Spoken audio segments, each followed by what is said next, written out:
இந்த போதையை ஒழிக்கிறதுக்கு முதல்ல கஞ்சாவை ஒழிச்சிட்டு அதுக்கு பிறகு இந்த மது பழக்கன்றது வந்து இன்றைக்கி இந்த அளவுக்கு பரவுனதுக்கு காரணம் இந்த காவல்துறையினுடைய இந்த கையில் வச்சிருக்கக்கூடிய முதலமைச்சர் அவர்கள் வந்து சீரிய முறையில் நடவடிக்கை எடுக்காது தான்.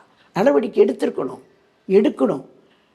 இரும்புக்கரம் கொண்டு அடக்கணும்னு சொன்னீங்கல்ல, இரும்புக்கரம் கொண்டு ஒரு நீட் தேர்வில் இறந்த பொண்ணுக்காக அன்னைக்கு என்னென்னலாம் நீங்கள் பேசுனீங்க,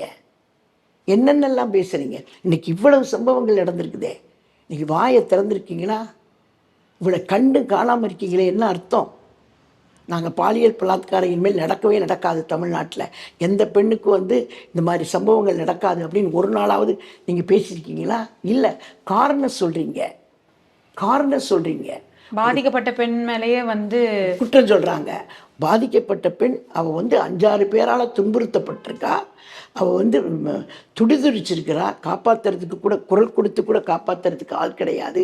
கூட வந்த பையனை அடித்து சின்ன பண்ணமாக்கி போட்டிருக்கிறாங்க. அந்த பொண்ணு பாதிக்கப்பட்டு கத்தி கிட்டத்தட்ட ரொம்ப நேரம் கழித்து வந்து காவல்துறை வந்து பார்க்குறாங்க. ஆனால் அந்த பொண்ணு மேலேயே குற்றச்சாட்டுன்னா அப்போ என்ன அர்த்தம்? அப்போ தப்பு செஞ்சவனை எப்படி நீங்கள் பிடிப்பீங்க? அப்போ காப்பாற்றுறதுக்கு அரசாங்கம் இருக்குல்ல, பொண்ணு மேலே தானே தப்பு திருப்பிட்டாங்கல்ல.